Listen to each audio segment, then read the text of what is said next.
الحمد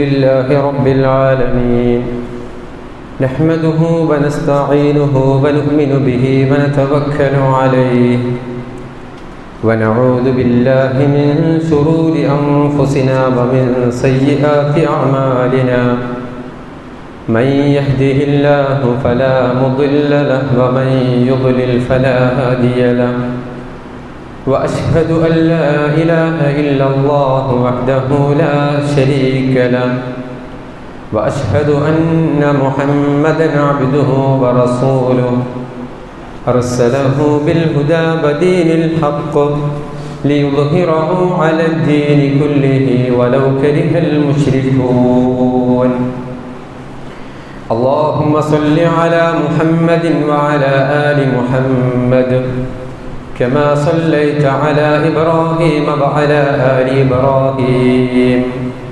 إنك حميد مجيد اللهم بارك على محمد وعلى آل محمد كما باركت على إبراهيم وعلى آل إبراهيم إنك حميد مجيد أما بعد فإن خير الكلام كلام الله وخير السنن سنن محمد صلى الله عليه وسلم وشر الأمور محدثاتها وكل محدثة بدعة وكل بدعة ضلالة وكل ضلالة في النار أعوذ بالله السميع العليم من الشيطان الرجيم يا أيها الذين آمنوا اتقوا الله حق تقاته ولا تموتن إلا وأنتم مسلمون يا أيها الذين آمنوا اتقوا الله وقولوا قولا سديدا يصلح لكم أعمالكم ويغفر لكم ذنوبكم ومن يطع الله ورسوله فقد فاز فوزا عظيما بسم الله الرحمن الرحيم يا أيها الذين آمنوا قوا أنفسكم وأهليكم نارا وقودها الناس والحجارة عليها ملائكة غلاظ شداد لا يعصون الله ما أمرهم ويفعلون ما يؤمرون.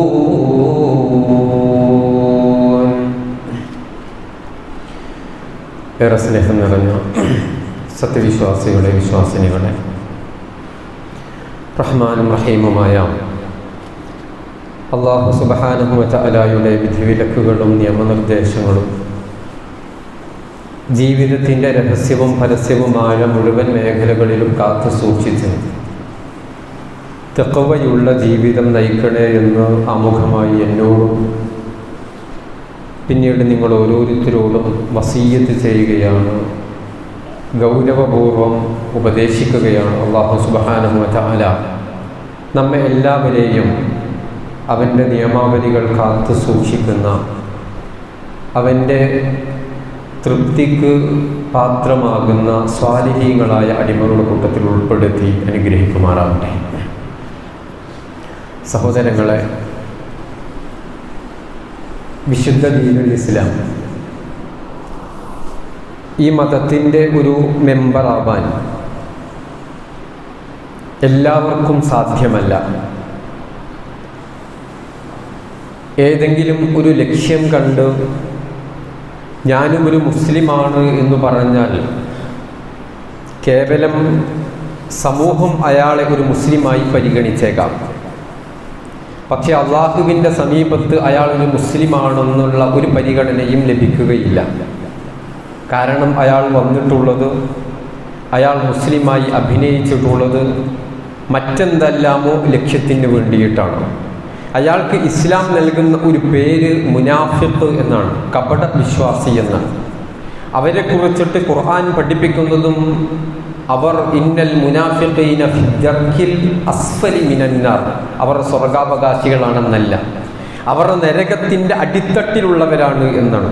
അവരുടെ പേര് മുസ്ലിം പേരാവാം, അവർ മുസ്ലിമീങ്ങളോടൊപ്പം നിസ്കരിച്ചിട്ടുണ്ടാവാം, അവർ മുസ്ലിമായി ജീവിക്കുന്നതായി നമ്മൾ കണ്ടിട്ടുണ്ടാകാം. എങ്കിലൊക്കെ അവരെക്കുറിച്ച് ഇസ്ലാം പഠിപ്പിക്കുന്നത് അങ്ങനെയാണ്. വാൾമുനയിൽ നിർത്തിക്കൊണ്ട് ഒരാളോട് നീ ഷഹാദത്ത് ചൊല്ലണം, നീ മുസ്ലിം ആവണം, തോക്ക് ചൂണ്ടി അതില്ല എങ്കിൽ ഞാൻ നിന്നെ ഇപ്പോൾ കൊന്നുകളയുമെന്ന് പറഞ്ഞിട്ട് അതിൻ്റെ പേരിൽ ഒരാൾ ലാ ഇലാഹ ഇല്ലല്ലാഹ് ചൊല്ലിയാലും അയാൾക്ക് മുസ്ലിം ആവാൻ സാധ്യമല്ല. അങ്ങനെയും ഒരാളെ ഇസ്ലാമിലേക്ക് കൊണ്ടുവരാനും ഒരാൾക്കും സാധ്യമല്ല. പിന്നെ എങ്ങനെയാണ് ഒരാൾക്ക് മുസ്ലിം ആവാൻ സാധിക്കുന്നത്? ഒരാൾക്ക് ഇസ്ലാമിലേക്ക് വരണമെങ്കിൽ അയാൾ ഇസ്ലാമിനെ കുറിച്ച് പഠിക്കണം, അയാൾ ഇസ്ലാമിനെ മനസ്സിലാക്കണം, അയാൾ ഈ പ്രപഞ്ചത്തിൻ്റെ സൃഷ്ടാവ് അള്ളാഹുവാണ് എന്ന ബോധ്യത്തോടുകൂടെ ലാ ഇലാഹ ഇല്ലല്ലാഹ് പറയുമ്പോഴാണ് അയാൾ ഇസ്ലാമിലേക്ക് വരുന്നത്. പ്രകോപനത്തിൻ്റെ പേരിലോ മറ്റേതെങ്കിലും രൂപത്തിലുള്ള പ്രചോദനത്തിൻ്റെ പേരിലോ ഒന്നും ഇസ്ലാമിലേക്ക് വന്നാൽ അയാളെ മുസ്ലിമായി പരിഗണിക്കില്ല എന്നാണ് ഇസ്ലാം നമ്മെ പഠിപ്പിക്കുന്നത്. അല്ലാഹു സുബ്ഹാനഹു വ തആല പറയുന്നത് ഫഅലം അന്നഹു ലാ ഇലാഹ ഇല്ലല്ലാഹ്, നീ അറിയണം, കേവലം പറഞ്ഞതുകൊണ്ടായിട്ടില്ല, നീ മനസ്സിലാക്കണം, നിനക്ക് ഇൽമ് വേണം, നീ പഠിക്കണം.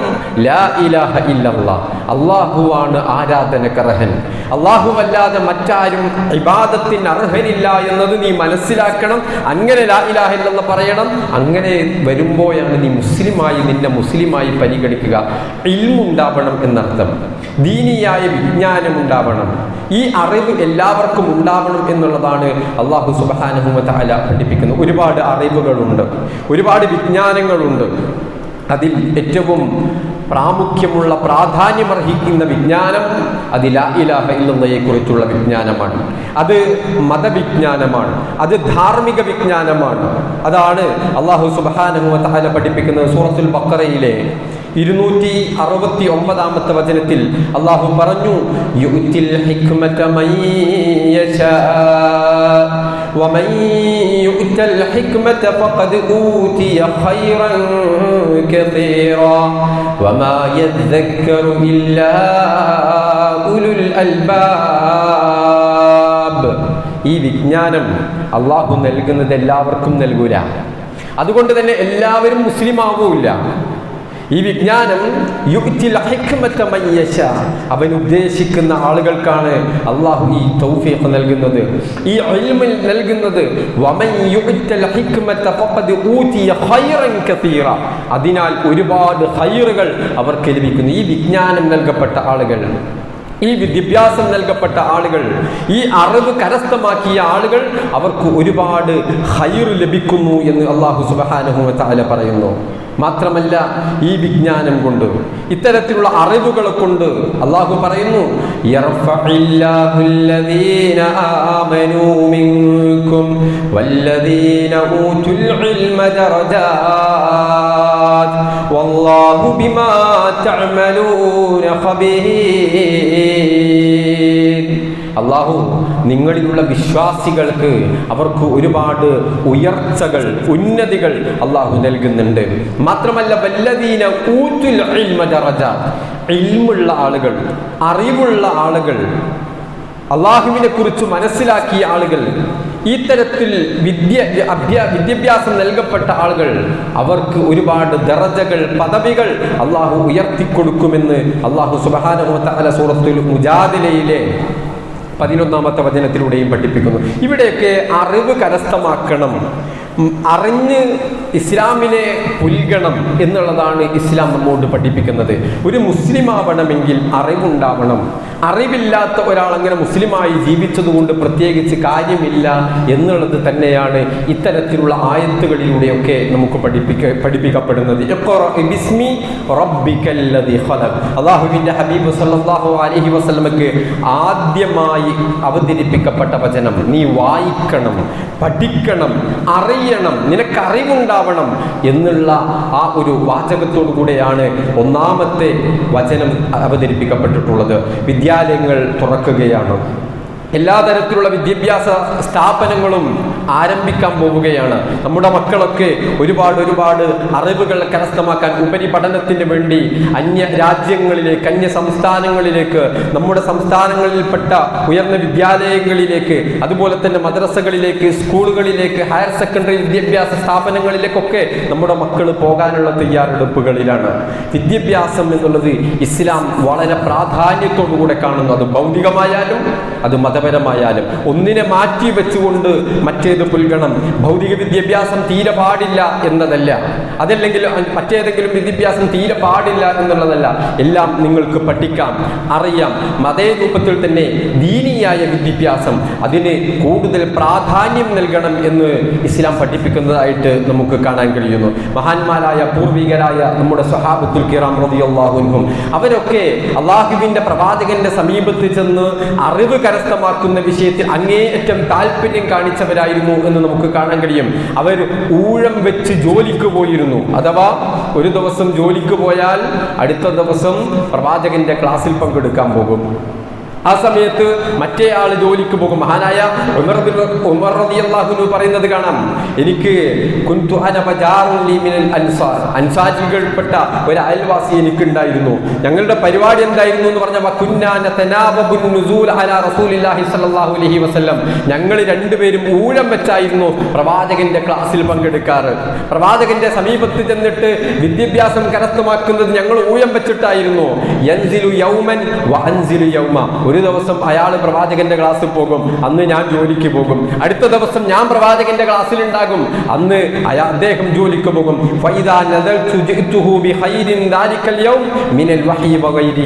ഞാൻ പോയാല് അന്ന് അയാൾ ജോലി കഴിഞ്ഞ് തിരിച്ചു വന്നാൽ എന്തൊക്കെയാണോ ഞാൻ പഠിച്ചത് അതൊക്കെ ഞാൻ അയാൾക്ക് പറഞ്ഞു കൊടുക്കും. ഇതേ രൂപത്തിൽ ഇമാം ബുഖാരി റിപ്പോർട്ട് ചെയ്യുന്ന ഹദീസ് നമുക്ക് കാണാം. അദ്ദേഹം പോയാലും ഇങ്ങനെ തന്നെയാണ്. അപ്പൊ അവരൊക്കെ വിദ്യാഭ്യാസത്തിന്, ഇൽമിന്, പ്രത്യേകിച്ച് ധാർമ്മികമായ വിദ്യക്ക് കൂടുതൽ പ്രാധാന്യം നൽകിയ നമ്മളെ സംബന്ധിച്ചിടത്തോളം നമ്മളും അപ്രകാരം തന്നെ. ഞാനും ഒരു മുസ്ലിമാണ് എന്നതിനപ്പുറത്ത് അള്ളാഹുവിനെ കുറിച്ച് മനസ്സിലാക്കാൻ, അള്ളാഹുവിന്റെ കിതാബിലുള്ള അധ്യാപനങ്ങളെ കുറിച്ച് മനസ്സിലാക്കാൻ ഇന്ന് ഒരുപാട് സാധ്യതകളുള്ള ഒരു കാലഘട്ടത്തിലാണ്. അത്തരം സാധ്യതകളെ കൊണ്ട് അനുഗ്രഹിക്കപ്പെട്ട ഒരു കാലഘട്ടത്തിലാണ് ഞാനും നിങ്ങളും ജീവിക്കുന്നത്. പണ്ഡിതന്മാരോട് ചോദിക്കാതെ തന്നെ ഒരു വിരൽ തുമ്പിൽ വിശുദ്ധ ഖുർആനിന്റെ പരിഭാഷകൾ, വിശുദ്ധ ഖുർആനിന്റെ അർത്ഥങ്ങൾ, പ്രവാചകൻ സല്ലല്ലാഹു അലൈഹി വസല്ലമയുടെ തിരുവചനങ്ങൾ, ഇസ്ലാമിനെ കുറിച്ച് പഠിക്കാൻ, ദീനീ വിദ്യാഭ്യാസം കരസ്ഥമാക്കാൻ, ഇതിനൊക്കെ എല്ലാ സാധ്യതകളും മലർക്ക തുറന്നു കിടക്കപ്പെട്ട വാതിലുകളുള്ള ഒരു കാലഘട്ടത്തിലാണ് സഹോദരങ്ങളെ നമ്മൾ ജീവിക്കുന്നത്. പഠിക്കണം. ഒരുപാട് കാര്യത്തിന് വേണ്ടി നമ്മൾ നമ്മുടെ മൊബൈലുകൾ ഉപയോഗിക്കാറുണ്ട്, നമ്മുടെ മീഡിയകൾ നമ്മൾ ഉപയോഗിക്കാറുണ്ട്, നമ്മുടെ അത്തരത്തിലുള്ള ഡിവൈസുകൾ നമ്മൾ ഉപയോഗിക്കാറുണ്ട്. പക്ഷേ എത്രത്തോളമാണ് അള്ളാഹുവിന്റെ ദീൻ പഠിക്കുന്നതിന് വേണ്ടി ഞാനും നിങ്ങളുമൊക്കെ ഇത് ഉപയോഗിക്കുന്നത് എന്ന് നമ്മൾ ഓരോരുത്തരും പരിശോധിക്കണം. നമ്മൾ മാത്രമല്ല നമ്മുടെ മക്കൾ, അവർക്ക് കൂടെ ഈ അറിവ് കരസ്ഥമാക്കി കൊടുക്കുക എന്നുള്ളത്, അവരിലേക്ക് കൂടെ ഇത് പകർന്നു കൊടുക്കുക എന്നുള്ളത് നമ്മൾക്ക് ഓരോരുത്തർക്കും ബാധ്യതയുള്ളതാണ്. മക്കളെ പഠിപ്പിക്കുന്ന കാര്യത്തിൽ മുമ്പെങ്ങുമില്ലാത്ത താല്പര്യം ഇന്ന് രക്ഷിതാക്കളിലുണ്ട് എന്നുള്ളത് വസ്തുതയാണ്. എന്തിനാണ് മക്കൾക്ക് വിദ്യാഭ്യാസം കൊടുക്കുന്നത്? എന്തിനാണ് നിങ്ങൾ മക്കളെ പഠിപ്പിക്കുന്നത്? എന്തിനാണ് ആ സ്ഥാപനത്തിലേക്ക് നിങ്ങൾ മക്കളെ കൊണ്ടുപോകുന്നത് എന്ന ചോദ്യത്തിന് ഭൂരിഭാഗം രക്ഷിതാക്കൾക്കും ഉണ്ടാകുന്നത് എന്താണ്? ഞാനോ ഇങ്ങനെയായി, എൻ്റെ മക്കള് ഇങ്ങനെയാവരുത്, അവർക്കൊരു നല്ല ഭാവി ഉണ്ടാക്കി കൊടുക്കണം, എനിക്കതില്ലാതെ പോയി, അതുകൊണ്ട് ഞാൻ എത്ര കഷ്ടപ്പെട്ടാലും വേണ്ടില്ല, അവർക്കൊരു നല്ല ഭാവി ഉണ്ടാക്കി കൊടുക്കണം. എന്താണ് ഈ ഭാവി കൊണ്ട് അവർ ഉദ്ദേശിക്കുന്നത്?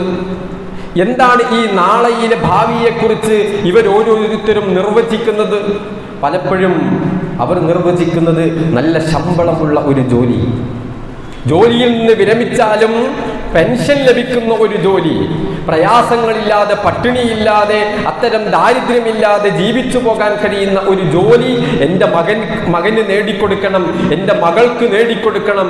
നാളെ എന്നെ അത് പഠിപ്പിച്ചിട്ടില്ലല്ലോ, ഇത് പഠിപ്പിച്ചിട്ടില്ലല്ലോ എന്ന് എൻ്റെ മകൾ ചോദിക്കാനുള്ള ഒരു ഇടവരരുത്. ശരി, അതിന് ഇസ്ലാം എതിർക്കുന്നില്ല, അതിന് ഇസ്ലാം അനുകൂലിക്കുന്നുണ്ട്. ഇവിടെ ജീവിക്കാനുള്ള സൗകര്യങ്ങളും സാഹചര്യങ്ങളും ഒക്കെ ഉണ്ടാക്കി കൊടുക്കുക എന്നുള്ളത് ഒരു രക്ഷിതാവിന്റെ ബാധ്യത തന്നെയാണ്. പക്ഷേ അതിനപ്പുറത്ത് എൻ്റെ മകൻ ഒരു സ്നേഹമുള്ള, കരുണയുള്ള, ദയയുള്ള, സഹാനുഭൂതിയുള്ള, പരസ്പരം സഹായിക്കാനുള്ള മനസ്ഥിതിയുള്ള, ഒരു നല്ല മനുഷ്യന്റെ ഗുണങ്ങളുള്ള ഒരു മനുഷ്യനാക്കി, ധാർമ്മികതയുള്ള ഒരു മനുഷ്യനാക്കി എൻ്റെ മകനെ മാറ്റണം, എൻ്റെ മകളെ മാറ്റണം. അതിന് ഉള്ള വിദ്യാഭ്യാസം നൽകാൻ ഞാൻ എന്തു ചെയ്തു എന്ന് ചോദിച്ചാൽ, 5ാം ക്ലാസ് കഴിഞ്ഞപ്പം മകന്റെ മദ്രസ വിദ്യാഭ്യാസം നിർത്തി എന്നതല്ലാതെ, അതല്ലെങ്കിൽ കൂടിയാൽ 7ാം ക്ലാസ് വരെ പോയി അതോടുകൂടി അവസാനിപ്പിച്ചു എന്നതല്ലാതെ എന്താണ് ഞാൻ നിങ്ങളും ചെയ്തിട്ടുള്ളത്? പരിശോധിക്കണം. നാളെ എനിക്കെൻ്റെ മകനെ ഉപകാരപ്പെടണം.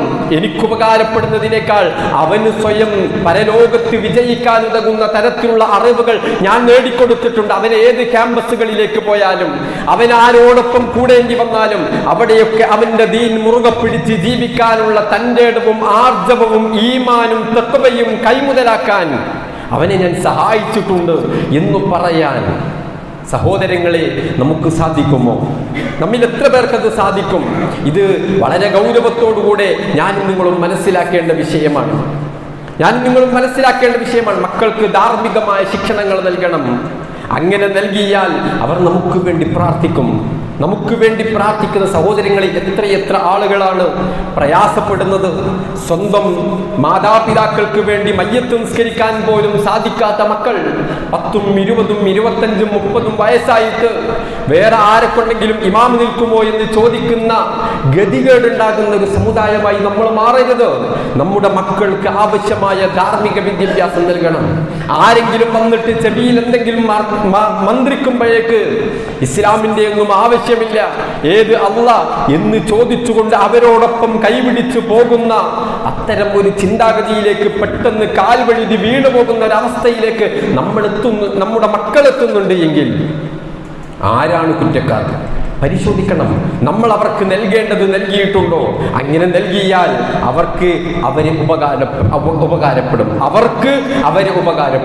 രണ്ടാമത് നമുക്കും അവർ ഉപകാരപ്പെടും.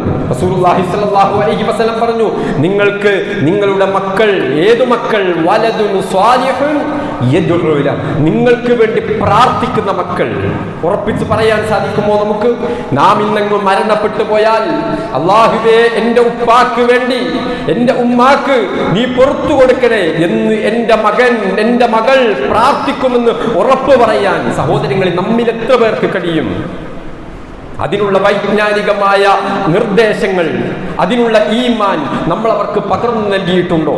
വിദ്യാഭ്യാസം നമ്മൾ നൽകിയിട്ടുണ്ട്. പക്ഷേ നമ്മൾ ധാർമ്മികമായ വിദ്യാഭ്യാസം നൽകിയിട്ടുണ്ടോ എന്നത് നമ്മൾ പരിശോധിക്കണം. റസൂലുള്ളാഹി സ്വല്ലല്ലാഹു അലൈഹി വസല്ലം പറഞ്ഞു, ഇന്നർ റജുല ലതുർഫഉ ദറജതുഹു ഫിൽ ജന്ന. ഒരു മനുഷ്യൻ, അയാൾക്ക് സ്വർഗത്തിലേക്കെത്തും. അയാൾ ഒരുപാട് അമലുകളൊന്നും ചെയ്തിട്ടില്ല, പക്ഷേ അയാളുടെ പദവികൾ അല്ലാഹുവിന്റെ സമീപത്ത് അങ്ങനെ ഉയർത്തപ്പെടുന്നുണ്ട്. ഫയഖൂൽ അന്ന ഹാദാ, അയാൾ അത്ഭുതം കൂറിക്കൊണ്ട് ചോദിക്കും, റബ്ബേ, ഇതിനു മാത്രം നന്മകളൊന്നും എൻ്റെ ജീവിതത്തിൽ ഉണ്ടായിട്ടില്ലല്ലോ റബ്ബേ. എങ്ങനെയാണ് എൻ്റെ പദവികൾ അടിക്കടി ഇങ്ങനെ ഉയർത്തപ്പെടുന്നതെന്ന് ഒരു പുരുഷൻ, ഒരു സ്ത്രീ, ഒരു രക്ഷിതാവ്, ഒരു മനുഷ്യൻ സ്വർഗത്തിൽ വെച്ചുകൊണ്ട് അല്ലാഹുവിനോട് ചോദിക്കുമ്പം അല്ലാഹു അക്ബർ. സല്ലല്ലാഹു അലൈഹി വസല്ലം പഠിപ്പിക്കുക, നിന്റെ മക്കൾ നിനക്ക് വേണ്ടി പ്രാർത്ഥിക്കുന്നതിന്റെ ഫലമാണിതെന്ന് റസൂലുള്ളാഹി സ്വല്ലല്ലാഹു അലൈഹി വസല്ലം. നമ്മുടെ മക്കളെ അല്ലാഹു സാലിഹീങ്ങളാക്കി പരിവർത്തിപ്പിച്ചു തരുമാറാകട്ടെ. പ്രാർത്ഥിക്കണം. പോരാ, പ്രാർത്ഥന കൊണ്ട് മാത്രമായില്ല, പ്രവർത്തനങ്ങൾ, സ്വോദ്ദേശ്യപരമായ ബോധപൂർവമായ ഇടപെടലുകൾ ഉണ്ടാവണം. എന്താ നമ്മുടെ തീരുമാനങ്ങൾ? നമ്മുടെ മക്കൾക്ക് മദ്രസ എത്ര സമയം നൽകണമെന്നാണ് നമ്മുടെ ചർച്ചകളിൽ ഉത്ഭവിക്കുന്നത്. ഞായറാഴ്ച മാത്രം പോലെ മദ്രസ എന്നുള്ളതാണ്. അല്ല, നമുക്ക് ശനിയാഴ്ചയും കൂടി ആവാം. അപ്പോൾ ഒരാഴ്ചയിൽ ഒരു 2 ദിവസം അല്ലേ, ഒരു ദിവസവും മദ്രസ വെക്കുക, മദ്രസയിൽ മക്കളെ പറഞ്ഞയക്കുക. അതും 9 മണി വരെ മദ്രസ എന്ന് പറഞ്ഞാൽ ആ മദ്രസയിലേക്ക് പറഞ്ഞയക്കുന്ന രീതി എന്താണ്? 8 മണിക്ക് എൻ്റെ വണ്ടി വരും, എൻ്റെ മകനെ ആ വണ്ടിയിലേക്കൊന്ന് കയറ്റി വിടണം. എത്ര മണിക്കാണ് മദ്രസയിലേക്ക് വരുന്നത്? 7 മണിക്കാണ് തുടങ്ങുക, പക്ഷെ 7:30 എത്തുക. അരമണിക്കൂർ. ആർക്കു വേണ്ടിയിട്ടാണിത്? എന്തിനു വേണ്ടിയിട്ടാണിത്? എന്താണ് എന്റെയും നിങ്ങളുടെ ദീനുണ്ട് എന്ന് പറയുന്ന, തൗഹീദുണ്ട് എന്ന് പറയുന്ന, ഇസ്ലാമും മുസ്ലിമുമായി ജീവിക്കുന്നു എന്നും ജീവിക്കണമെന്നും ആഗ്രഹിക്കുന്ന എന്റെയും നിങ്ങളുടെയും അവസ്ഥ എന്താണ്? ഗൗരവത്തോടുകൂടെ പരിശോധിക്കണം. റസൂലുള്ളാഹി സ്വല്ലല്ലാഹു അലൈഹി വസല്ലം വളരെ കൃത്യമായി കൊണ്ട് നമുക്ക് പഠിപ്പിച്ചു തരുന്നു, സഹോദരങ്ങളെ, ഈ ലോകം ഇത് നശ്വരമാണ്, ഇത് നശിച്ചു പോകുന്നതാണ്. എങ്കിലും ഇവിടെ ജീവിക്കാനുള്ള സഹായങ്ങൾ, ഇവിടെ ജീവിക്കാനുള്ള നിർദ്ദേശങ്ങൾ, ഇവിടെ ജീവിക്കാനുള്ള സാഹചര്യങ്ങൾ മക്കൾക്കുണ്ടാക്കി കൊടുക്കുക എന്നുള്ളത് നമ്മുടെ ബാധ്യത തന്നെയാണ്. പക്ഷേ അതിലുമപ്പുറം അവർക്ക് ശാശ്വതമായി ജീവിക്കാനുള്ള ഒരു ലോകം അവർക്ക് മുന്നിൽ വരാനുണ്ട്. ആ ലോകത്ത് സുന്ദരമായി ജീവിക്കാൻ, സന്തോഷത്തോടുകൂടെ ജീവിക്കാൻ, അവർ എവിടെ ചെന്നാലും അള്ളാഹുവിനെ ഭയപ്പെടുന്ന ഒരു അവസ്ഥ ഉണ്ടാക്കി കൊടുക്കാൻ, എവിടെ പോയാലും അള്ളാഹുവിനെ സൂക്ഷിച്ചുകൊണ്ട് ഈമാനോടെ തൗഹീദോടുകൂടെ ഇളകാത്ത പതറാത്ത ഈമാനിന്റെ വക്താക്കളാക്കി മാറ്റാൻ, അങ്ങനത്തെ മക്കളാക്കി വളർത്തിയെടുക്കാൻ ഞാനും നിങ്ങളും എന്ത് ചെയ്തു എന്നുള്ളത് കുല്ലുക്കും റാഇ, കുല്ലുക്കും റാഇ, ഞാനും നിങ്ങളും ഓരോരുത്തരും ചോദ്യം ചെയ്യപ്പെടും. മക്കൾ നമുക്ക് അല്ലാഹു ഏൽപ്പിച്ചു തന്ന അമാനത്താണ്, നമുക്ക് ഏൽപ്പിച്ചു തന്ന. ഇപ്പൊ പലരും പറയാണ് 5ാം ക്ലാസ് എത്തിയില്ലേ, അത് മതി, എന്റെ മക്കൾക്ക് ആവശ്യത്തിനായി ഇനി പോകണമെന്നില്ല, ഈ സ്കൂളിൽ പോകാൻ സമയം ഉണ്ടാകില്ല, ആ സമയത്തേക്ക് വണ്ടി വരും. സഹോദരങ്ങളെ, എന്താണ് നമ്മുടെയൊക്കെ മനസ്സിനകത്തേക്ക് കടന്നുകൂടിയിട്ടുള്ളത്? ഏത് തരത്തിലുള്ള പൈശാചിക സ്വാധീനങ്ങളാണ് നമുക്ക് കൂച്ചുവിലങ്ങിടുന്നത് എന്നത് ഗൗരവത്തോടുകൂടെ നമ്മൾ പരിശോധിക്കണം. വളരെ ഗൗരവത്തോടുകൂടി നമ്മൾ ഓരോരുത്തരും പരിശോധിക്കണം. പരലോകമാണ് നമുക്ക് മുഖ്യമെങ്കിൽ, പരലോകമാണ് നമ്മൾ മുമ്പിൽ കാണുന്നതെങ്കിൽ നോക്കൂ, റസൂലുള്ളാഹി സ്വല്ലല്ലാഹു അലൈഹി വസല്ലം പഠിപ്പിക്കുന്നു, മൻ ഖറഅൽ ഖുർആൻ വതഅല്ലമ വഅമല ബിഹി അൽബസ വാലിദാഹു യൗമൽ ഖിയാമത്തി താജൻ മിൻ നൂരിൻ. നോക്കൂ, ഒരാൾ ഖുർആൻ പഠിപ്പിച്ചു, അതനുസരിച്ചു കൊണ്ട് ജീവിച്ചാൽ അയാളുടെ മാതാപിതാക്കളെ സ്വർണത്തിന്റെ വലിയ പ്രകാശത്തിന്റെ സൂര്യസമാനമായ പ്രകാശമുള്ള കിരീടങ്ങൾ അണിയിച്ചുകൊണ്ട് നാളെ പരലോകത്ത് അവരെ ആദരിക്കുമെന്ന് ഹബീബായ മുഹമ്മദ് മുസ്തഫ സല്ലല്ലാഹു അലൈഹി വസല്ലം അവരുടെ രക്ഷിതാക്കൾക്ക്, ആ മക്കളുടെ രക്ഷിതാക്കൾക്ക് ലഭിക്കുന്ന ആ ഒരു അനുഗ്രഹത്തെക്കുറിച്ച് റസൂൽ സല്ലല്ലാഹു അലൈഹി വസല്ലം പഠിപ്പിക്കുന്നത്. അവർക്ക് വലിയ ആഭരണങ്ങൾ ധരിക്കപ്പെടും, അവരെ വല്ലാതെ ആദരിക്കും. ആ സമയത്ത് അവർ ചോദിക്കും, പടച്ചോനെ, ഇതെല്ലാവർക്കും ഇല്ലല്ലോ, ഇതിവിടെ ഞങ്ങളെപ്പോലെ കുറഞ്ഞ ആളുകൾക്ക് ഉള്ളല്ലോ, എന്തുകൊണ്ടാണ് ഈ ഒരു ആദരവ്, എന്തുകൊണ്ടാണ് ഈ ഒരു ഇക്റാം? അല്ലാഹു സുബ്ഹാനഹു വ തആലയുടെ മറുപടി, ബിഅഖ്ദി വലദിക്കുമൽ ഖുർആൻ, നിങ്ങളുടെ മക്കൾക്ക് നിങ്ങൾ ഖുർആൻ പഠിപ്പിച്ചിട്ടില്ലേ? അവർ ഖുർആൻ പഠിപ്പിച്ചിട്ടില്ലേ? അവർ ഖുർആൻ അനുസരിച്ച് ജീവിക്കാൻ നിങ്ങൾ പ്രചോദനം നൽകിയിട്ടില്ലേ? നിങ്ങൾ പ്രോത്സാഹനം നൽകിയിട്ടില്ലേ? അവർക്കതിനുള്ള സാഹചര്യങ്ങൾ നിങ്ങൾ ഒരുക്കി കൊടുത്തിട്ടില്ലേ? അവർക്കാണ് ഈ അനുഗ്രഹമെന്ന് ഹബീബായ മുഹമ്മദ് മുസ്തഫ സല്ലല്ലാഹു അലൈഹി വസല്ലമ പഠിപ്പിക്കുമ്പോൾ നമ്മൾ ഓരോരുത്തരും ആലോചിക്കുക, നമ്മുടെ മക്കൾ അവർ ഭൗതികമായ വിദ്യാഭ്യാസം കരസ്ഥമാക്കുന്നതിൽ ഉന്നതങ്ങളിലേക്ക് പോകുമ്പോഴും, ഉന്നതികൾ കരസ്ഥമാക്കുമ്പോഴും, വലിയ വലിയ ഡിഗ്രികൾ കരസ്ഥമാക്കുമ്പോഴും എൻ്റെ മകൻ ഒരു മുസ്ലിമായിട്ടാണോ ജീവിക്കുന്നത്? എൻ്റെ മകൾ ഒരു മുസ്ലിമത്തായിട്ടാണോ ജീവിക്കുന്നത്? അതിന് ഞാൻ കാരണമായിട്ടുണ്ടോ? എൻ്റെ കുഞ്ഞുമക്കൾ വളർന്നു വരുന്നത് ധാർമ്മികമായ വിദ്യാഭ്യാസം നുകർന്നുകൊണ്ടാണോ? ഇതൊക്കെ നമ്മൾ പരിശോധിക്കണം. നമ്മൾ മാത്രം സ്വർഗത്തിലേക്ക് പോവുക, നമ്മൾ മാത്രം നന്നാവുക, അങ്ങനെ ഒരു ഇസ്ലാം ഇല്ല എന്നുകൂടെ നമ്മൾ മനസ്സിലാക്കണം. വിശുദ്ധ ഖുർആൻ സൂറത്തു തഹരീമിന്റെ 6-ാമത്തെ വചനം അല്ലാഹു പഠിപ്പിക്കുന്നത് ഞാൻ ആമുഖമായി ഓതി വെച്ച വചനം അതാണ്. യാ അയ്യുഹല്ലദീന ആമനൂ ഖൂ അൻഫുസകും വഅഹ്ലീകും നാറാ. സത്യവിശ്വാസികളെ, നിങ്ങൾ ഖൂ അൻഫുസകും, നിങ്ങളുടെ ശരീരങ്ങളെ നിങ്ങൾ നരകത്തിൽ നിന്ന് കാത്തുരക്ഷിക്കണേ. പോരാ, വഅഹ്ലീകും നാറാ, നിങ്ങളുടെ കുടുംബങ്ങൾ, അവർക്ക് നിങ്ങൾ ധാർമ്മികമായ വിദ്യാഭ്യാസം നൽകണം, അവർക്ക് വേണ്ട ശിക്ഷണം നിങ്ങൾ നൽകണം, അവർക്ക് അല്ലാഹുവിനെ കുറിച്ച് മനസ്സിലാക്കി കൊടുക്കണം. മാത്രമല്ല വഖൂലുഹന്നാസു വൽ ഹിജാറ അലൈഹാ മലായികത്തുൻ ഗിലാദുൻ ശിദാദ്. പരുഷ സ്വഭാവക്കാരായ മലക്കുകൾ കാവലി നിൽക്കുന്ന, മനുഷ്യരെയും കല്ലുകളെയും ഇന്ധനമായി ഉപയോഗിക്കുന്ന ആ നരകത്തിൽ നിന്ന് നിങ്ങളെയും നിങ്ങളുടെ കുടുംബങ്ങളെയും നിങ്ങൾ കാത്തുരക്ഷിക്കണേ. ആ മലക്കുകൾ ലാ യഅ്സൂനല്ലാഹ മാ അമറഹും വയഫഅലൂന മാ യുമറൂൻ. അല്ലാഹ് കൽപ്പിക്കുന്നതെന്തും അതേപടി പ്രവർത്തിക്കുന്നതാണ്. അവിടെ വന്ന് വിലപിച്ചതുകൊണ്ടോ കരഞ്ഞതുകൊണ്ടോ അവർ ഒരാളോടും ദയ കാണിച്ചവരെ രക്ഷപ്പെടുത്തുകയില്ല. അല്ലാഹ് പറഞ്ഞതെന്തോ അതങ്ങനെ തന്നെ കൽപ്പിക്കും. അള്ളാഹുവിന്റെ കൽപ്പനയ്ക്ക് അവർ ധിക്കാരം പ്രവർത്തിക്കാത്തവരാണ്. അങ്ങനത്തെ മലക്കുകൾ കാവലിൽ നിൽക്കുന്ന ആ നരകം അതിഭീകരമാണ്. അവിടെ നിന്ന് അവരെ കാത്തുരക്ഷിക്കണമെങ്കിൽ അവർക്ക് ധാർമ്മികമായ വിദ്യാഭ്യാസം നൽകണം എന്നുള്ളതാണ്. അതില്ല എങ്കിൽ അപകടമാണ്, രക്ഷിതാക്കൾക്ക് അപകടമാണ്. അല്ലാഹു പറഞ്ഞു, യാ അയ്യുഹല്ലദീന ആമനൂ ഇന്ന മിൻ അസ്വാജികും വഔലാദികും അദുവ്വൻ ലക്കും ഫഹ്ദറൂഹും. സത്യവിശ്വാസികളെ, നിങ്ങളുടെ ഇണകൾ, നിങ്ങളുടെ പങ്കാളികൾ, നിങ്ങളുടെ മക്കൾ, അവരിൽ നിങ്ങൾക്ക് ശത്രുക്കൾ ഉണ്ടാകും. അദുവ്വൻ ലക്കും, നിങ്ങളുടെ മക്കൾ നിങ്ങൾക്ക് ശത്രുക്കളായി വരും. എപ്പോഴാ ശത്രുക്കളായിട്ട് വരിക? നമ്മൾ ഈ ദീൻ കൊടുത്തിട്ടില്ല എങ്കിൽ അരിനല്ലതേനി അവല്ലാന, അല്ലാഹുവേ അവരെ ഒന്ന് കാണിച്ചു തരൂ. എവിടെ അവരാണ് ഞങ്ങളെ വഴിപിഴപ്പിച്ചത്. അല്ലാഹുവേ, നിന്റെ ദീനനുസരിച്ച് ജീവിക്കാനുള്ള സാഹചര്യം ഞങ്ങൾക്കൊരുക്കി തന്നിട്ടില്ല അവർ പരലോകത്ത് പറയുന്ന ഒരു അവസ്ഥയുണ്ടാകും. ഫഹ്ദറൂഹും, അവരെ നിങ്ങൾ സൂക്ഷിക്കണം എന്ന് അല്ലാഹു സുബ്ഹാനഹു വ തആല വിശുദ്ധ ഖുർആനിലൂടെ നമുക്ക് പഠിപ്പിച്ചു തരുന്നുണ്ട്. അതുകൊണ്ട് ആ വിഷയം ഗൗരവത്തോടുകൂടെ നമ്മൾ ശ്രദ്ധിക്കണം. മദ്രസ വിദ്യാഭ്യാസം, മദ്രസ തുറക്കുകയാണ്, സ്കൂളുകൾ തുറക്കുകയാണ്. ഈ സമയത്ത് ധാർമ്മികമായ വിദ്യാഭ്യാസം വേണ്ടുന്ന രൂപത്തിൽ എൻ്റെ മക്കൾക്ക് ലഭിക്കുന്നുണ്ട് എന്നത് നമ്മൾ ഓരോരുത്തരും ഉറപ്പുവരുത്തണം. ഇനി മദ്രസ കഴിഞ്ഞ കുട്ടികൾ, അവർക്ക് സിയാദി പോലെയുള്ള കണ്ടിന്യൂ റിലീജിയസ് എഡ്യൂക്കേഷൻ പോലെയുള്ള സംരംഭങ്ങൾ നമ്മുടെ നാടുകളിലുണ്ടോ? അതെപ്പോഴാണ്, അതെവിടെയാണ്, അതെങ്ങനെയാണ് ചോദിച്ചറിയണം രക്ഷിതാക്കൾ. അവിടേക്ക് നമ്മുടെ മക്കൾ പോകുന്നുണ്ട് എന്ന് ഉറപ്പുവരുത്തണം. ആ രൂപത്തിൽ നല്ല മക്കളെ സൃഷ്ടിക്കാൻ, നല്ല ഒരു തലമുറയെ സൃഷ്ടിക്കാൻ ബോധപൂർവമായ ഇടപെടലുകൾ നമ്മുടെ ഭാഗത്തു നിന്നുണ്ടാവണം. അല്ലാഹു സുബ്ഹാനഹു വ തആല നമ്മെ എല്ലാവരെയും അവൻ്റെ സ്വാലിഹീങ്ങളായ സജ്ജനങ്ങളിൽ ഉൾപ്പെടുത്തി അനുഗ്രഹിക്കുമാറാവട്ടെ.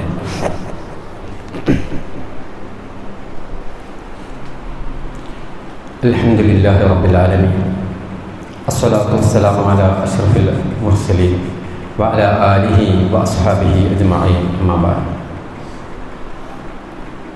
ഒരിക്കൽ കൂടെ അള്ളാഹുവിനെ സൂക്ഷിച്ച് ജീവിക്കണേ എന്ന് എല്ലാവരെയും ഓർമ്മപ്പെടുത്തുകയാണ്. ഉപരിപഠനത്തിന് വേണ്ടി നമ്മുടെ പല മക്കളും വലിയ വലിയ സ്ഥാപനങ്ങളിലേക്ക് അഡ്മിഷന് വേണ്ടി കാത്തിരിക്കുകയാണ്. അത് അന്യരാജ്യങ്ങളിലും അന്യ സംസ്ഥാനങ്ങളിലുമൊക്കെയാണ്. നമുക്കറിയാം, മുമ്പെങ്ങുമില്ലാത്ത രൂപത്തിൽ ക്യാമ്പസുകളിൽ ആസൂത്രിതമായ നീക്കങ്ങൾ നടക്കുന്നത് മുസ്ലിം കുട്ടികളെ നോട്ടമിട്ടുകൊണ്ടാണ്. അവരുടെ ഇസ്ലാമിനെ വലിച്ചെറിയുക, അവരുടെ മനസ്സിലുള്ള മുസ്ലിം എന്നുള്ള ചിന്ത എടുത്തെറിയുക, അവരെ എത്തിസത്തിൻ്റെ, യുക്തിവാദത്തിൻ്റെ, ഭൗതികവാദത്തിൻ്റെ വഴിയിലേക്ക് കൊണ്ടുവരിക, ആ രൂപത്തിലുള്ള പ്രവർത്തനങ്ങൾക്ക് കൊണ്ടുപിടിച്ച പ്രചരണങ്ങളും പ്രവർത്തനങ്ങളും ക്യാമ്പസുകൾ കേന്ദ്രീകരിച്ചുകൊണ്ട് നടക്കുന്നുണ്ട് എന്നത് നമുക്കറിയാം. ഇവിടെയൊക്കെ അത്തരം സ്ഥാപനങ്ങളിലേക്ക്, അത്തരം ഉപരിപഠനത്തിലേക്ക് പോകുന്ന കുട്ടികൾ, അതേ രൂപത്തിൽ തന്നെ അത്തരം കുട്ടികളുടെ രക്ഷിതാക്കൾ അവർ ശ്രദ്ധിക്കേണ്ട ഒരു കാര്യം, എൻ്റെ മകൻ പഠിക്കുന്നത് ഏത് സ്ഥാപനത്തിലാണ്, എൻ്റെ മകൾ പഠിക്കുന്നത് ഏത് സ്ഥാപനത്തിലാണ്, അവിടെ എൻ്റെ മകന്, എൻ്റെ മകൾക്ക് ദീനീ ചുറ്റുപാടോടുകൂടെ ജീവിക്കാനുള്ള സാഹചര്യമുണ്ടോ എന്നത് പരിശോധിക്കണം. ഈ അടുത്തൊരു കുട്ടി ബാംഗ്ലൂരിൽ നിന്ന് എന്നെ വിളിച്ചിട്ടുണ്ട്. പക്ഷെ അതിവിടെ നിസ്കരിക്കാനുള്ള സൗകര്യമൊന്നുമില്ല എന്നാണ് പറഞ്ഞത്. അവിടെ നിസ്കാരത്തിന് പ്രശ്നമാണെന്നാണ് പറഞ്ഞിട്ടുള്ളത്. ഇങ്ങനെയൊക്കെയുള്ള സാഹചര്യങ്ങൾ, പക്ഷെ ആ കുട്ടിയുടെ ഹൃദയത്തിൽ ഈമാൻ ഉള്ളത് കൊണ്ട് അതിന് വേണ്ട കാര്യങ്ങൾ അവൻ ചെയ്യുന്നുണ്ട്. പക്ഷേ അവിടേക്ക് കൊണ്ടുപോകുന്ന രക്ഷിതാക്കൾ, അത്തരം സ്ഥാപനങ്ങൾ തിരഞ്ഞെടുക്കുന്ന രക്ഷിതാക്കൾ, അവർ ശ്രദ്ധിക്കേണ്ടത് അവിടെ ചെന്നിട്ട് നമ്മുടെ മക്കൾ വഴിതെറ്റിപ്പോയാൽ, അത്തരം സ്ഥാപനങ്ങളിൽ ചെന്നിട്ട് നമ്മുടെ മക്കൾ വഴിതെറ്റിപ്പോയാൽ നമ്മൾ കൂടെ ഉത്തരവാദികളാണ്. അത് നമ്മൾ ശ്രദ്ധിക്കണം. അതിനുള്ള സാഹചര്യങ്ങൾ അവർക്ക് ഉണ്ടാക്കി കൊടുക്കുക എന്നുള്ളത് നമ്മുടെ ബാധ്യതയാണ് എന്നതും നമ്മൾ ഓരോരുത്തരും ശ്രദ്ധിക്കണം. ഈ രൂപത്തിലുള്ള തോന്നിവാസങ്ങളും ലൈംഗികത, അതുപോലെ തന്നെ മയക്കുമരുന്ന്, ഇതിൻ്റെയൊക്കെ കേന്ദ്രങ്ങളായി മാറുന്നത് ക്യാമ്പസുകളാണ് പലപ്പോഴും എന്ന് ഞാൻ പറയാതെ തന്നെ നിങ്ങൾക്ക് ഓരോരുത്തർക്കും അറിയാം. സോഷ്യൽ മീഡിയകളും വാർത്താ മാധ്യമങ്ങളും ഒക്കെ കാണുന്നവരും വായിക്കുന്നവരും ഉപയോഗിക്കുന്നവരുമാണ് നമ്മൾ ഓരോരുത്തരും. പക്ഷേ അത്തരം വിദ്യാർത്ഥികൾ ശ്രദ്ധിക്കേണ്ടത്, നമ്മുടെ മാതാപിതാക്കൾ നമ്മുടെ കൂടെ ഉണ്ടാവില്ല, നമ്മുടെ കുടുംബക്കാരോ നമ്മുടെ നാട്ടുകാരോ നമുക്ക് പരിചയമുള്ളവരോ നമ്മുടെ കൂടെ ഉണ്ടാവില്ല. അത്തരം മയക്കുമരുന്നിന്റെ പിറകെ പോയാൽ ഒരുപക്ഷെ ആരും അറിയില്ല എന്നൊരു ധാരണ നമുക്കുണ്ടായേക്കാം.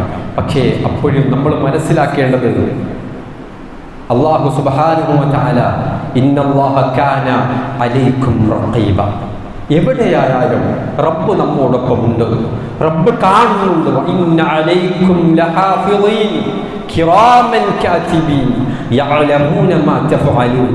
അല്ലാഹു സുബ്ഹാനഹു വ തആല ഏൽപ്പിച്ച മാലാഖമാർ അവർ നമ്മെ വീക്ഷിച്ചു കൊണ്ടിരിക്കുന്നുണ്ട്. യഅലമൂന മാ തഫഅലൂൻ, അവർ നാം പ്രവർത്തിക്കുന്ന സകലതും അറിഞ്ഞുകൊണ്ടിരിക്കുന്നുണ്ട്. അവർ എല്ലാം രേഖപ്പെടുത്തുന്നുണ്ട്.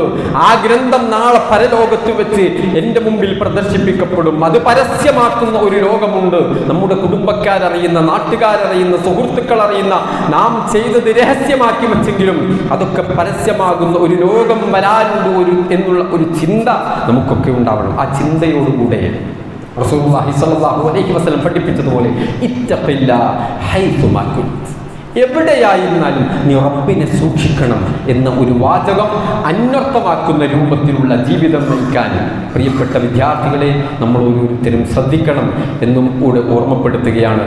അല്ലാഹു സുബ്ഹാനഹു വ തആല അല്ലാഹുവിന് ഇഷ്ടമുള്ള രൂപത്തിൽ, തഖ്വയിൽ അധിഷ്ഠിതമായ രൂപത്തിൽ ജീവിക്കാൻ അല്ലാഹു നമുക്ക് ഓരോരുത്തർക്കും തൗഫീഖ് നൽകി അനുഗ്രഹിക്കുമാറാവട്ടെ.